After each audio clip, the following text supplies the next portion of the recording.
Hero ஃப்ரெண்டோட lower அவங்க மாமா காலேஜில் ட்ராப் பண்ணிட்டு போவார். ஹீரோ அவன் ஃப்ரெண்டையும் அவன் ஃப்ரெண்டோட லவரையும் பைக்கில் ஏற்றிட்டு கோயிலுக்கு கூட்டு போய் மேரேஜ் பண்ணி வச்சிடறான். டீ கடையில் ஹீரோ கிட்ட அடி வாங்கின பையன் கை உடஞ்சி வீட்டில் இருப்பான். அவங்க அம்மா எலெக்ஷன் ஜெயிச்சதும் என் பிள்ளை அடிச்சனோட கதையை முடிக்க சொல்லி அவங்க தம்பிக்கிட்ட சொல்லிடுவாங்க.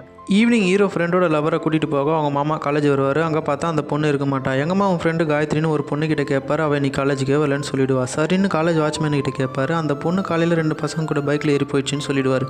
ஹீரோ ஃப்ரெண்டு லவரோட மாமா இந்த விஷயத்தை அவங்க அக்கா கிட்ட போய் சொல்லுவார். இந்த மாதிரி உன் பொண்ணு யாரோ 2 பசங்க கூட பைக்கில் ஏறி போயிட்டாலாம். இந்த விஷயம் கேட்டதும் ஹீரோ ஃப்ரெண்டு லவரோட அம்மா இறந்து போயிடுவாங்க. இந்த விஷயம் தெரிஞ்சு ஹீரோ ஃப்ரெண்டும் அவங்க லவரும் வருவாங்க. ஹீரோ ஃப்ரெண்டு லவர் அவங்க அம்மாவை பார்க்க வருவா. பார்க்க விட மாட்டாங்க. அப்பா நான் என் அம்மா பார்க்கணும்னு சொல்லுவா. யார்டே உனக்கு அப்பான்னு சொல்லி அடிச்சு கேட்டில் தள்ளி விட்டுருவார்.